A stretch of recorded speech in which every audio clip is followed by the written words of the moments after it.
So right now, so whenever even so influencer marketing and all again is a big thing, right? Especially for both FMCG, B2C and all. Again, that whole question of what exactly am I going to speak to that consumer through that influencer? Right now, and hence I said about a homemaker, right? The moment you say a homemaker, there's a kind of a film, TVC, DVC comes to our mind, right? Serving food to the family, enjoying great family and all. Right now with influencers, we are making humorous content. And that's getting consumed, that's getting shared and all. And I think, and hence this signal, so there are two use cases for us at least in ITC. Yes, targeting the right kind of a people at the right moment, but I think a larger use case for us is the kind of creatives and what exactly I'm going to say to that consumer. Correct. Right? That is what these signals, these platforms is solving for us rather than targeting, because at the end of the day, platforms, the algo or whatever we call it, the kind of signals we give to the platform, it will optimize basis that. Now it's on us what signals we will push. So hence there are, like the way we define, there are 4 layers we define. We start with consumer traits. Right? Suppose for example affluence can be a consumer trait. After affluence we also get into the category. Right? If I get an understanding of people who have consumed bingo in the last 2 months, so that's like a category data. On top of it, we layer this first party, Meta, Google data and all, and last comes the demo data. So it's always in the conjunction and this mix of in middle, that is my signal and that's the signal. And so we work with, so our partner is Adobe. So we use Adobe Stack, we use Adobe CDP and all. Okay. And using that we try to create those signals and those audience cohorts which sits in our CDP, which gets pushed to these different platforms, and we keep using it and enrich it. And hence I was speaking with him on enrichment as well. Because as I said, right now I feel this is a great audience who love humorous content. Tomorrow that person is maybe all into a different zone of content. And that is how we are also, the consumer. Consumers we keep moving. So hence I think for us it's very, very important that how do I capture this moving target. So I think so that's my thought. No, great points here. I agree with Suman and Aditya that I think it is very good points, good conversation. Some of the customers is the same for different categories, and what I've also realized is more often than not their motivation to buy a different category will vary. So what might seem like a behavioral input on actual behavior, actual output, it might vary. They might get swayed by a different kind of proposition and content for a set of categories versus when they are buying something else which is slightly premium or differentiated or has a different use case, their behavior might vary. So very difficult to just put them into only one structure saying that female age 25 to 40 and SEC and geography. I think it has to, and I think quick commerce plus has solved a few of these things because at least we're getting far more sharper data, not just relying only on data, but I think it has to be combined with a combination of softer content consumption signals, so to say, and layer the plans. Okay, that's useful. So what we'll do is that I think one part which we just touched upon, that technically demo is become like the last filter. For us it is. It's very well. That's one shift which we could all agree, which has really happened in the last 10 years. Which was the first filter has become the last filter in most cases, right? And we all recognize that today there is diversity of signals which are there. As organizations, are marketing organizations doing really enough on that is a question mark. Because there is so much happening out there, but you may introspect and say, is my organization really gone all out in understanding signals? Is kind of a grey area in my view. There is a lot to be done or can be done, but there is progress definitely, but a lot can still be done there. So one thing I would want to add, I think there was a slide or there was a call out saying the signals are only the same. That's the hypothesis or the assumption view. Yeah. But I feel signals have evolved. I have a contrary view. Please. It's just that people or the market or the brands or the say industry is not able to capture those signals. Is what I think. It's a capturing inefficiency is what I feel. But signals have definitely evolved, is my view. Meaning again, just I think few of my friends here from FMCG have told a lot of things, and I have also worked with a lot of these leading FMCG brands. Maybe one anecdote that I had with one of the, I think if somebody is here from TCPL, I think they'll be able to appreciate it. So one of the anecdote when I went for a meeting with my client back then when it was TCPL, so I had gone there. They told we want to target, say, an audience. I was working in Flipkart back then, so that's the context. So, and I had gone to TCP's office, right? So they told we want to target audience specifically who are into the grain size of the, or the size of the grain of the tea powder. And I'm like, how do I do that? So I think there are definitely the signals have evolved. It's just that you don't know how to Got it. tell. Maybe the insight that the brand told me was people in East are very specific. If it is fine powder, it's a dust, it's a leaf, or so on and so forth. So there's a lot of tangible part to it, but there's no data that you can tell if somebody who's buying Tata Agni is a person who is interested in a tea dust compared to a tea leaf or something like that. So I think the evolution of signals have happened. It's just that the industry or people are not able to say capture it in a way that data can talk. And that is one thing that I want to leave it to the audience here. Second thing, from my very recent experience of Titan, right? So I basically, again, just about my profile, I look into the smart wearables and smart watches specifically. We don't have any wearables portfolio yet. Watches is the only thing. Soon we'll be having the eyewears and say rings and so on and so forth. But the learning here in the market that we learned from the secondary data or the market data is smartwatches is considered as a premium product and a premium kind of an offering compared to maybe your mainline analog watches and so on and so forth. But again, what is the definition of premium? So I come to you, I want to do run a campaign to do a premium, say campaign for selling my premium watches. But how do I tell that somebody is a premium user? So maybe if somebody is having 4 credit cards, is he the premium user? No. Does he have the education? If I tell people who are like say graduates and above are the people, no. Because even Stanford or MIT MBA grad or say a PhD holder may not be able to use the 100 features that are there in the smartwatch. And maybe somebody will do away with the smartwatch in 2 days and then throw it in a corner and so on and so forth. So when you tell it's a premium product, but what is the signal for that premium product that you are putting in the market? I feel we are not having enough data points to measure it. I think the measurability part is where the limitation is. It's not about the signals. Signals are definitely there. I think it's just that we don't have necessary way to quantify it. So I think data talks on quantification and we don't have the measurability to it is what I think is the failure here as a marketer. So that's something that I want to leave it across. Understood. Perfect. We have a new gentleman in the room. So, Hi. Sorry. sir, if you can introduce yourself. I'm Yashkumar Sota. I take care of retail marketing for Prestige exclusive stores based out in Bangalore. Earlier I worked with brands at Paragon as well as Raymond for a longer stint. Awesome. Good to meet you, Yash. Just moving on from here, since we just touched on, we're going to probably go and do a little zoom in on that box of deterministic data. So when we speak about data, and if we just now for a second just zoom out, the one thing which has really happened in the last 5 years or 6 years, if I were to say, all of us are doing far more number of transactions, and with UPI, with the whole digital adoption, there is a massive explosion of digital transactions, right? If we had to look at internet or if we had to look at digital a decade ago, someone would have said that browsing data is the biggest data, because in that sense, like Google Meta or large platforms where you had 20% of the publishers with 80% of the traffic, right? So you had sizable browsing data, okay?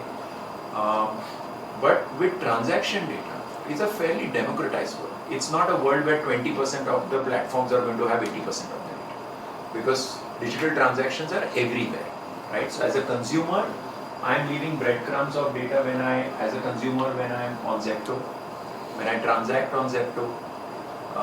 Zepto is collecting a lot of data, basis the category, basis the frequency, basis the value, of that product category itself, which pin code, so on and so forth. So there is from a CPG perspective a behavioral data which is there. Now that sample itself is about 90 million users, say let's say. Large sample enough saying that okay, Zepto is sitting with 90 million of quick commerce signals there, right?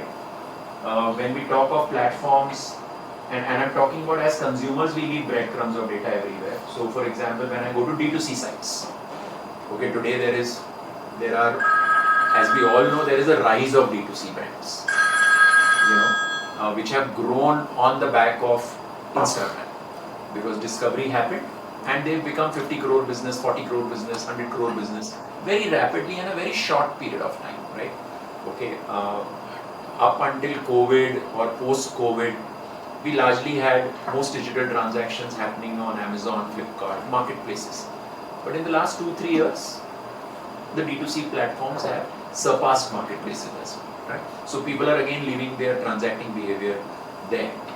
Okay, and for example, a logistic company like ShipRocket, which is in the delivery space, is connected into the D2C ecosystem. So ShipRocket in the ecosystem is now having transacting signals, basis, merchants, basis transactions. So there is significant data there as well, right?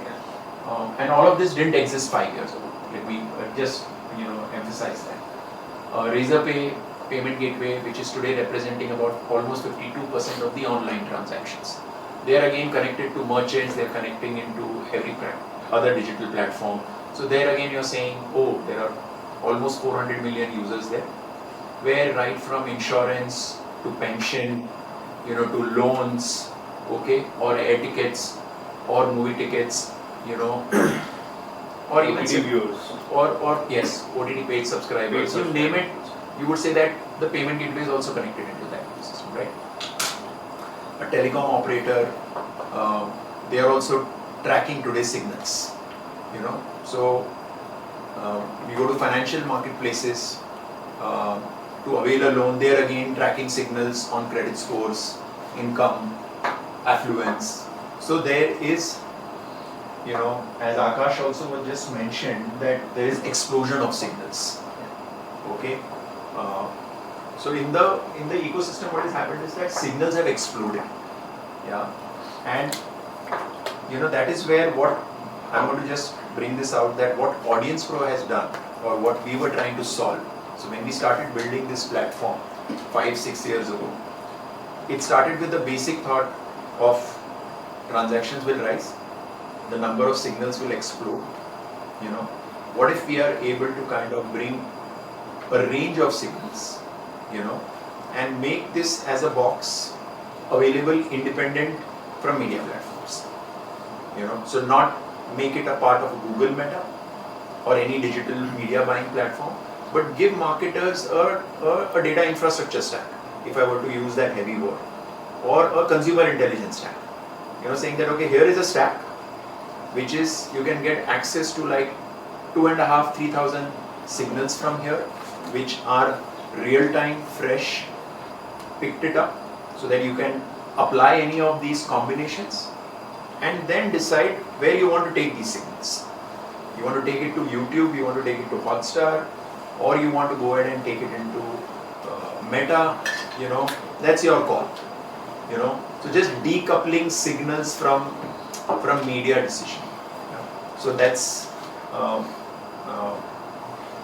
where we did that. We'll just show you a small video on how we kind of brought this together and made it easily discoverable, and to a point that a marketer can now keep this stack with them, and they can play with it. When I say play with it, it's their decisioning team. So if they are choosing signals from an independent platform, that becomes their own proprietary intelligence over a period, because they are taking the signals and applying it for campaigns. Yeah, and I'll also talk about the measurability part of it. Yeah, but let me just play this video. In this video, we'll walk you through AudiencePro and explore the key features available within the platform. Once you log into AudiencePro, click on the Add button in the top right corner to begin creating an audience for your campaign. You will now see the page where you can build your audiences. Enter a name for your target audience and select the country you want to build the audience for. After selecting the country, click on Define Audience.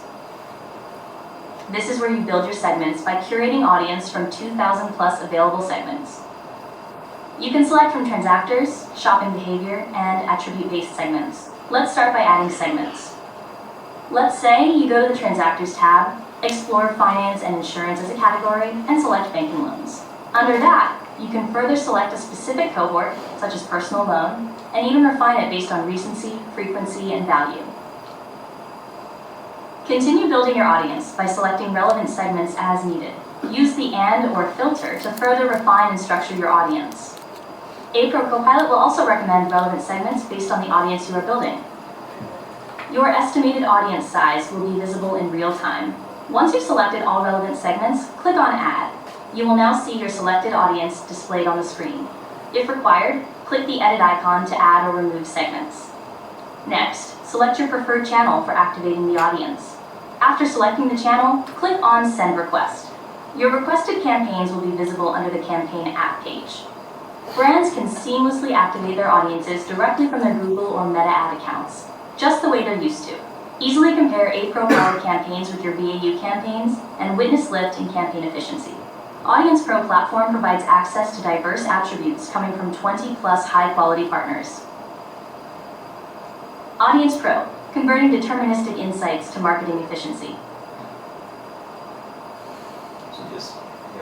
So what we've done is, would like to have some feedback here. So what we did is basically just to explain the architecture of the tool. We built this tool in a manner with a foundation principle that we are a zero storage platform.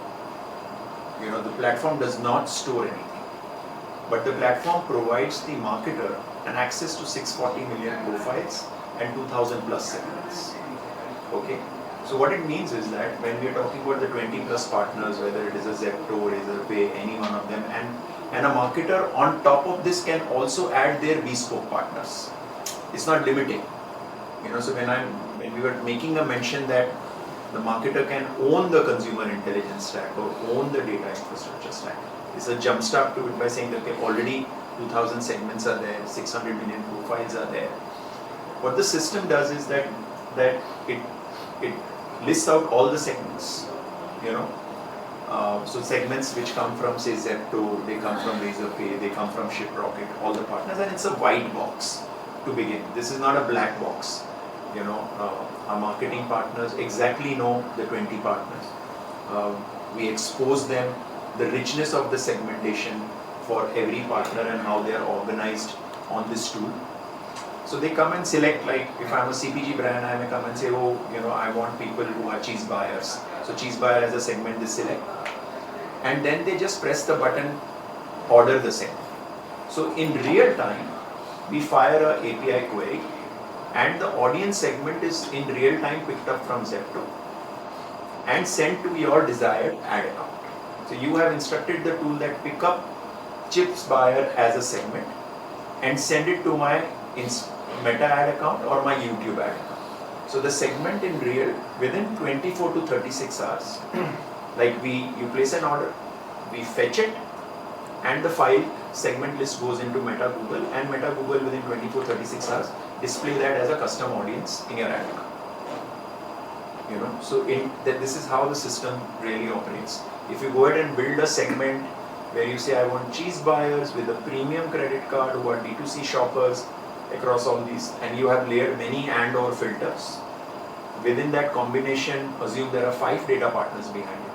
So the system fires the query to all 5, brings it on our DCR, which is a serverless DCR on Amazon, okay, cross tabs the segments, and then ships the segment into your ad account, and we also destroy the DCR instantly. So when a Zepto knows that we don't store any data, and the Zepto or all our partners, when a marketer generates a request, they have a dashboard, they exactly know that this is a request which has come to us from, say, Titan or from MTR. At this time, this is when the segment was picked, this is when it was activated, It goes in your ad account, and then your teams are running the campaigns the way you run. And once your campaign stops, we send a notification that the campaign has stopped. The segment is lying idle in your ad account for 7 days. If you don't use it, we will purge the segment. So the marketer is also not storing the segment in this case. So that's how the system works. So it basically is a way we've said that how can you borrow intelligence on the fly but not store it? Because and in an asset light model, in this light model, what it does is that you're constantly saying that consumer habits are changing. Okay, so I can keep doing A/B test across segments, and I can keep them, pick it, measure it, and evolve from there. So I'll just pause there because sometimes this is a technical architecture, but would love to have some feedback or any thoughts, any questions when you hear a tool like this, for example.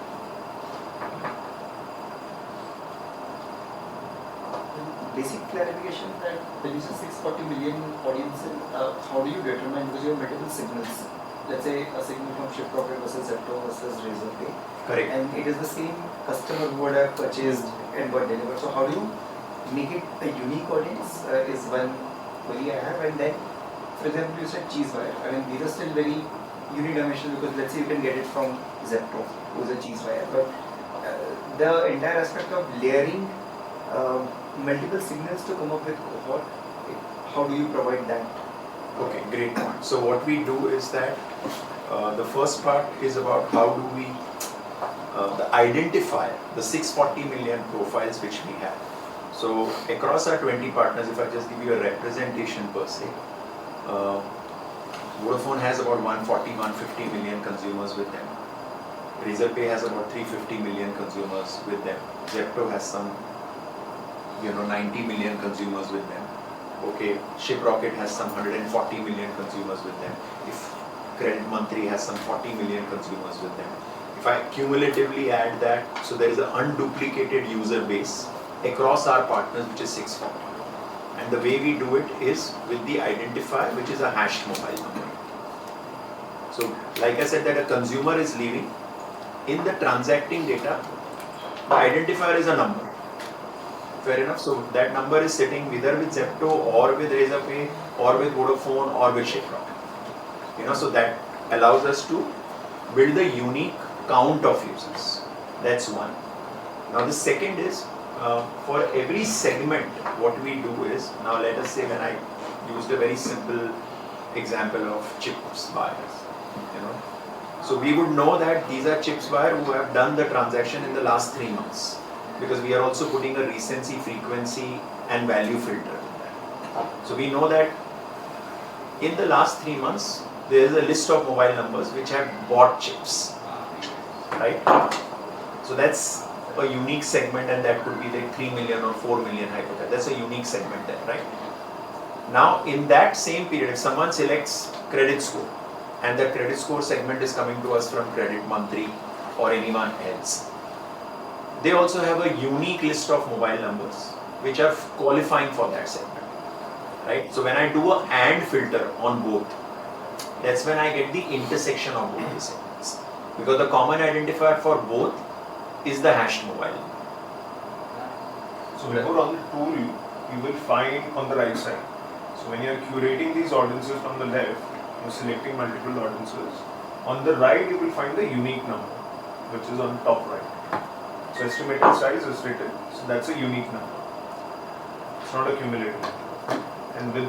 And in OR combination, you are able to get the intersection or the increment. So we do different intersection and rate, and you give us the cross tab of. You are able to see it in milliseconds. Okay, because from a planning perspective, you have to determine immediately across 2000 segments, and any combination you can play with. Any combination, like this is like fairly simple. There are brands who pick up like 60 signals, 70 signals, and they play with the tool themselves. Some brand comes, like in a CPG category, we heard very recently that, we want people who have stopped buying chips 3 months ago. Their problem statement was that. Because they had an understanding that I want to target people who were earlier buying chips, but they have not bought chips for the last 4 months. The lapsers. The lapsers. So we're building that cohort. So just as you can get people who are in the market doing something, you can apply the reverse also. That I want to people who are not buying something. I can take signals from here and include them in a campaign in YouTube. Or I can do a reverse. I can take signals of, say, let's say from your point of view, a brand came to us, which is Xiaomi. They were targeting premium devices. So they took signals from us, some 90 million users, and they put an exclusion list on it. Because they instructed the algorithm that you will not touch these 90 million users. Because this is not my market. So you can play with. So like for Neha, you can have your credit score, you can include income slab, you can also have somebody who owns up a car with, let's say, who's transacted for more than a year. You can pick up all those signals and do a cross-check. Yeah, that's what my question That- was, that right? was your What's answer. the duration for which you store the data? Because insurance and both car buying, insurance is bought once a year, cars are bought every 5 to 6 years. But if the data is only representative of, let's say, the last 6 or 9 months, I'll never be able to get the signals that I'm We looking take it for. real time from the partners. We don't store anything. No, because the No, car but decision. The car decision is taken Decision after takes- 5 years, right? Yeah, so right. how So- do you then have So signals for in that? cars, or for insurance example, that? we know, in cars, great point, in cars, for example, we know people who've taken up auto loan and we also have their agent. So we know that, okay, these are people who've taken an auto loan and they have taken an auto loan where the aging is gone to like 4 years. Sure.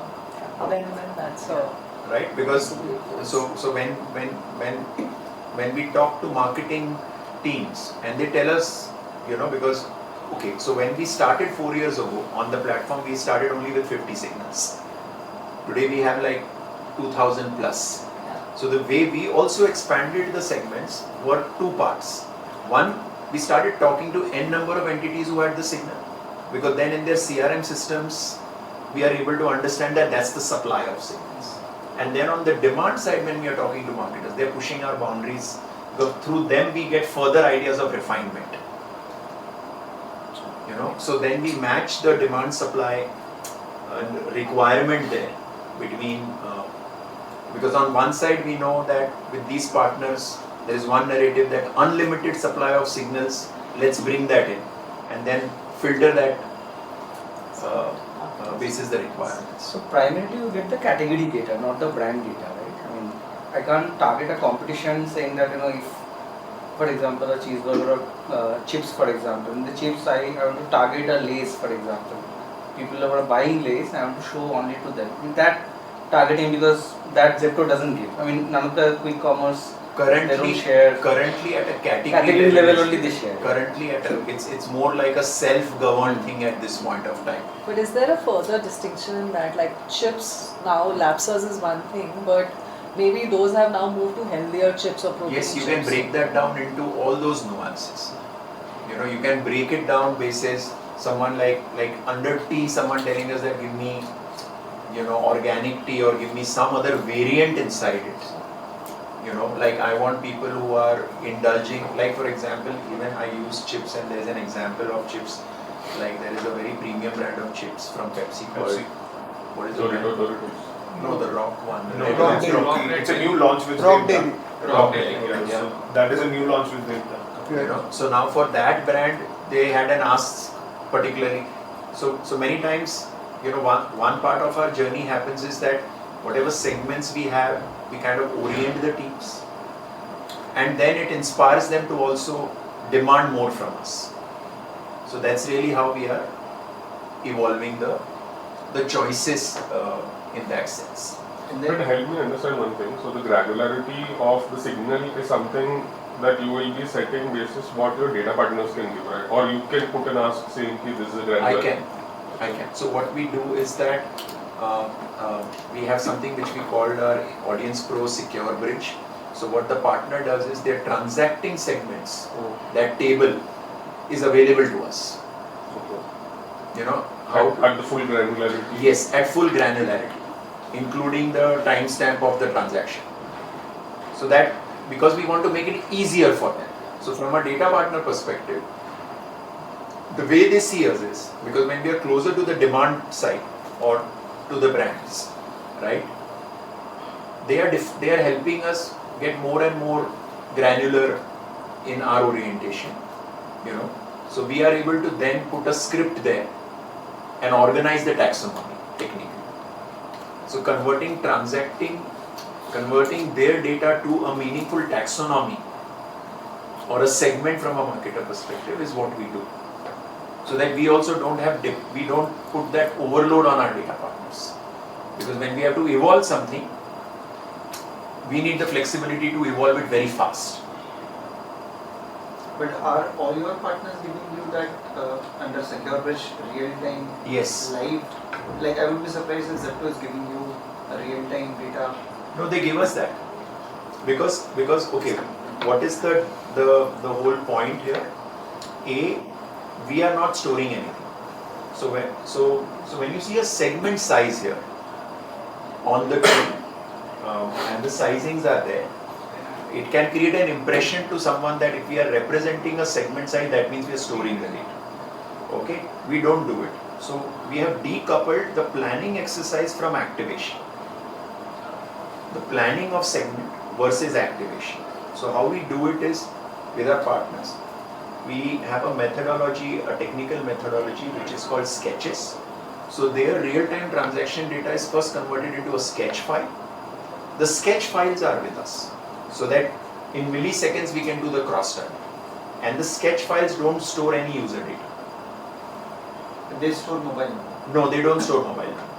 A sketch file is a binary file. It's a data science methodology which allows us to build intersections, because we have to intersect between and or combination.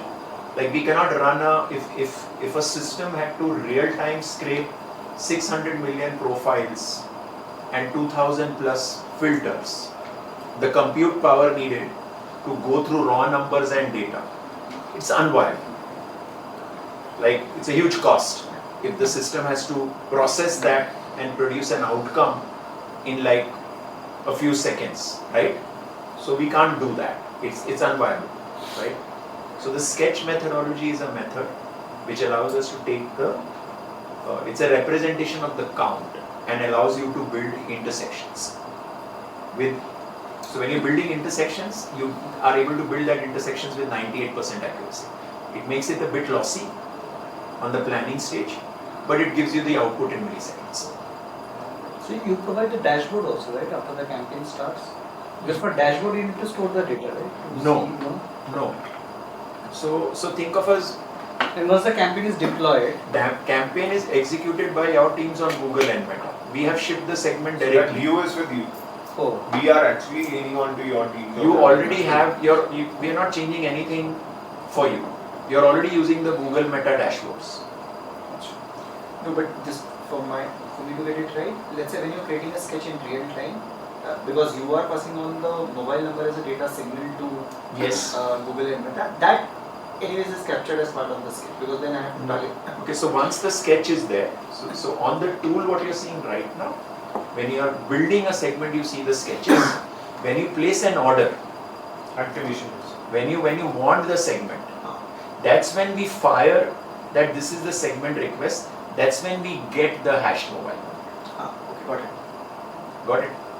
You know, so only at the time when you place the order for the segment and you have instructed to activate. It's like I go to Swiggy and I place an order, and then the logistic delivery guy goes to the restaurant to pick up the packet. In the same manner, once you place the order, And in that second of placing the order and getting it, because I'm assuming that data is going via your pipe, yeah, then are your systems not storing it, or the pipe is between, let's say, signal came from Zepto or Shiprocket and going directly to my Google and Meta. so what happens is, you're right. So when we pick the segment comes to our AWS cloud, there is a serverless DCR setup, not even our servers. It is called a serverless DCR. It's an instance which gets created, which is a temporary folder to pull the segment files from multiple people, and then from there it is sent out, and the whole DCR is destroyed at that very moment.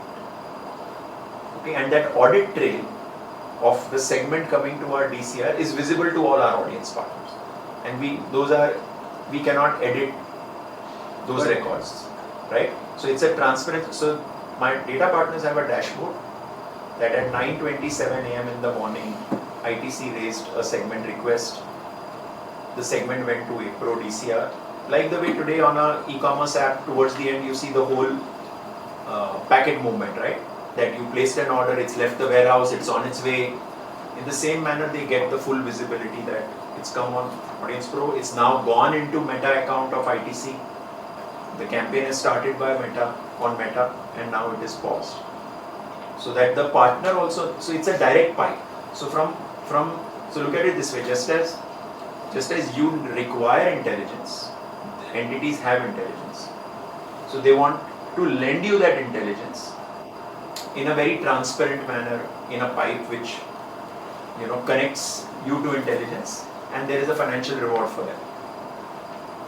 And the business model around this is an audience-based business model.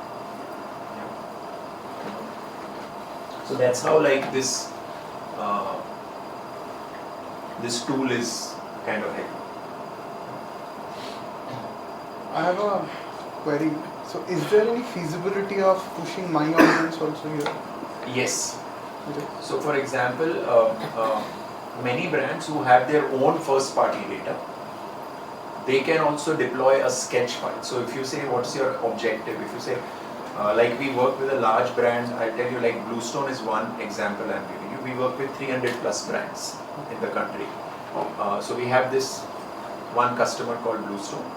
They have offline data, shopper data, and they have online shopper data. So what they do is that now in their system, they are knowing that these are people who are coming and buying high value jewelries, low value, SKU, this type. So they cut it by multiple pieces, right? So what they do is that they deploy different segments and they generate insights from our tool first. So they can go ahead and upload a segment, a sketch file, and get meaningful insights about their own users. So what does the insight mean for them? Like they want to know that, okay, if they have some high value shoppers, what else are they transacting? Right. So across the entire 2000 segments, they are able to generate a report in 3 minutes from the tool. So they get to know the overlapping. Can we just play that video? Just make it easy. Hi, in this video, we'll walk you through how to generate insights from your 1P data using AudiencePro. Once logged into AudiencePro, select Segments Insight from the platform. Click on Upload Segment in the top right corner to add your 1P data. Select the country and choose the user key type, mobile number, or Google Advertising Identifier. Click Add New Segment, or simply drag and drop your file to upload. AudiencePro will validate the file and prompt you to name your segment. Enter an appropriate name to proceed. On upload, the platform automatically creates a sketch file and deletes the raw file, ensuring zero data movement.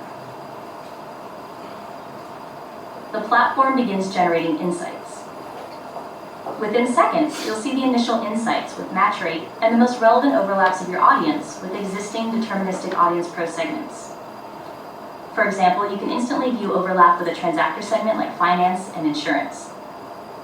The initial report also highlights spend habits, transaction behavior, and transaction mode. Your uploaded audience will appear on the Insights page. Within a few minutes, a detailed report becomes available. APRO Copilot also suggests you audiences that you can pick from and activate.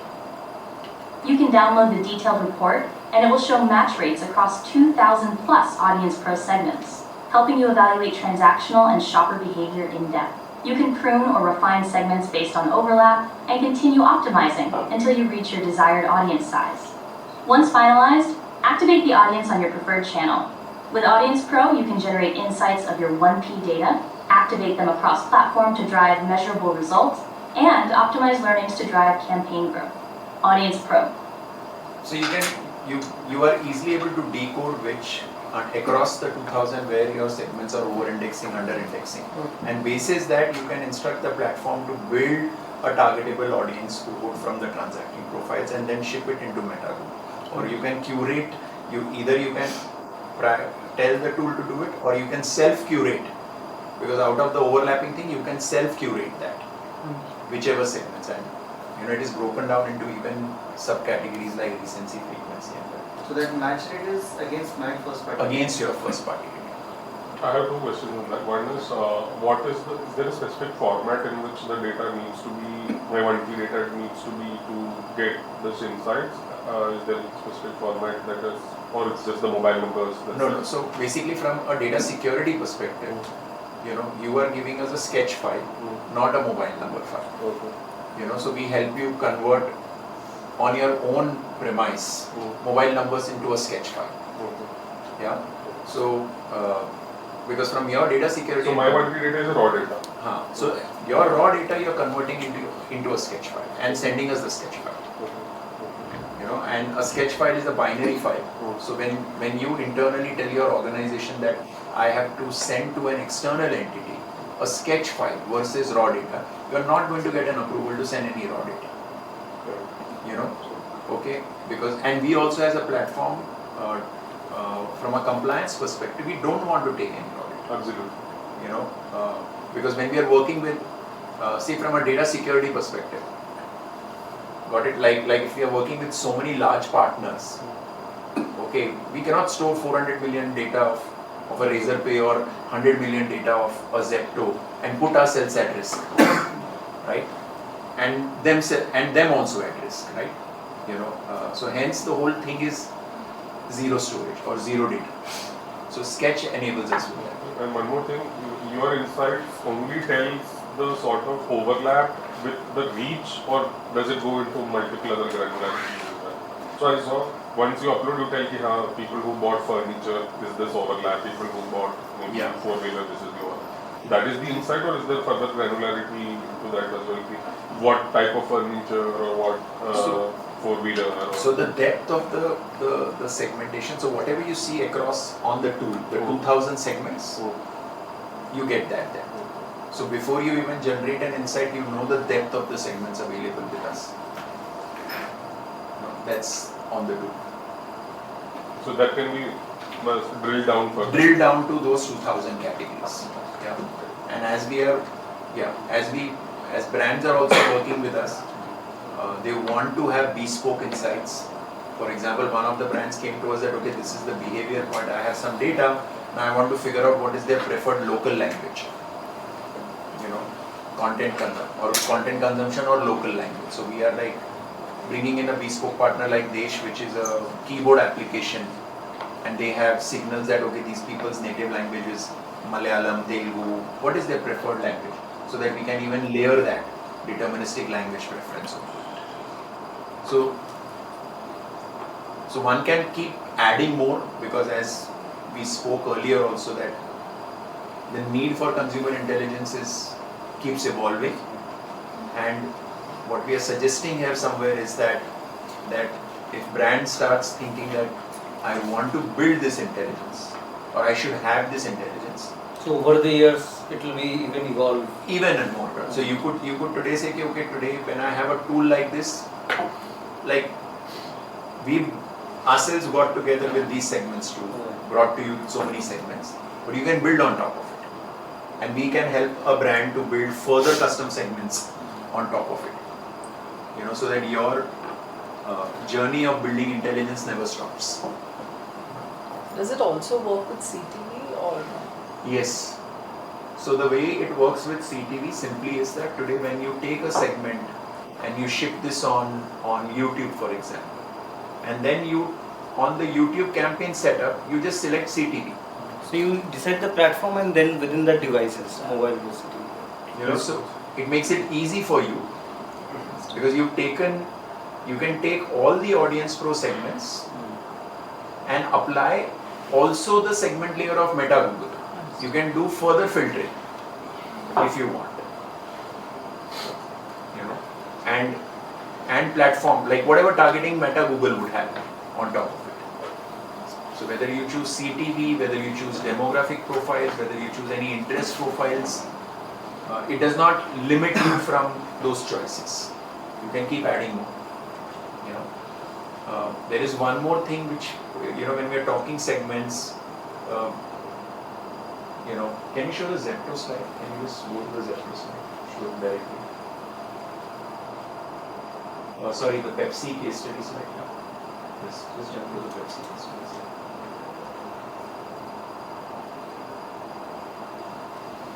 So we just want to show you this slide also from a example perspective. In this particular use case, we took the chip buyer segments from Zepto. Okay, we shipped it on YouTube. Yeah, and we were measuring the lift on sales on the Zepto channel. Okay, so before this campaign ran, this product was selling on Zepto. So for the last, before the campaign, pre-campaign, for the last 2 months, what were the sales trend on Zepto? That was one data point.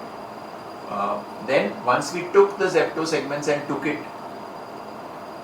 on YouTube, and the campaign ran for 15 days, during the period of the campaign, what was the lift we saw on Zepto? Fair enough. And post-campaign also, how's the data looking? So pre, post, during, one was able to measure the sales. But was it with the same audience or it was just on the platform for that particular brand? Because there could be some overlap between the audience that was shipped out on which the campaign was run, and there could be maybe a very small number, but that audience probability also will be there, right? So we took exactly the same audience firstly. We took the audience of chip buyers from Zepto because Pepsi wanted to target that segment. That segment was activated, and before activating it on the same platform, the brand had a good understanding of what is the sales trend. You know, then the brand went after the category, you know, and through that, then on the same platform they were measuring the sale uptake during the course of the campaign and post the campaign as well. And the brand kind of muted every other activity, you know, to kind of do the appropriate attribution understanding.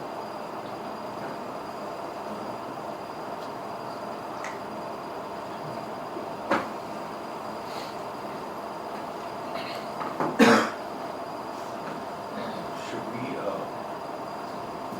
how good are we on time? Actually, we need to wrap up now. Okay. We are past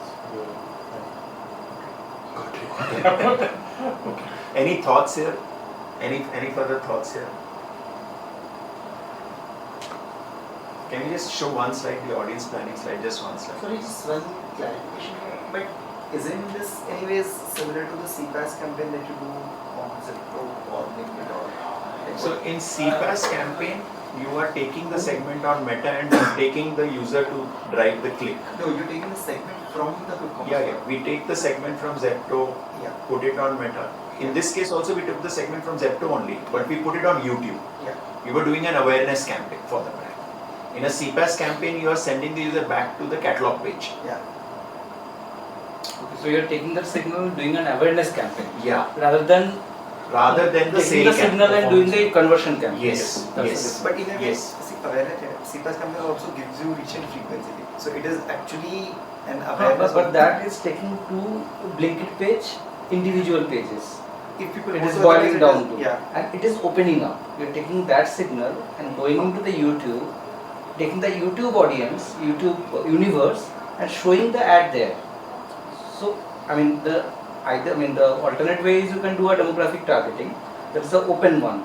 Here you are taking 50 signals and making it more sharper. That's about it. Yeah. More sharper. See, demo is something which they were habitually doing the previous month. Yeah, yeah. And they measured the sales and everything, right? Cut to next month, they used this particular cohort. They again measured the same thing and they found the uptake. See in the But there's also one more kind. They do and they put 100% of the SOP on our website. So It's not that 20 or 30% of your media budgets would be up. It's the 100% budget. So in this Pepsi case, also basically if it was an awareness, so video was the only inventory that they were left on. Yeah, so they drove video because the brand also had a goal that if they want to do awareness, they want to do awareness with the right scopes. And was there any redirection or landing issues or nothing? No, nothing, just awareness. Because finally on the bulk of because for a video campaign it's awareness, right? But for a CPAS campaign it could be clicks. Deepak, Yeah. sorry, Cool. you can go because Got it. We are coming. Hi, so sorry, but we can continue down once Sure, and sure, we can sure. just maybe gather for a group bit and then everyone can sit down and continue the conversations down there. Thank you. Before we leave, for the bingo piece, we'll discuss this part. Sure. You missed it out actually, so Right. we'll Okay. catch up later. Sure. See, we had few more slides, but I know the conversation got very engaging. We'll probably connect with you. I know this is such a subject. yeah, we have the networking dinner downstairs. Upstairs. So thank you so much. Thank you. Yeah, we'll take a group picture against that.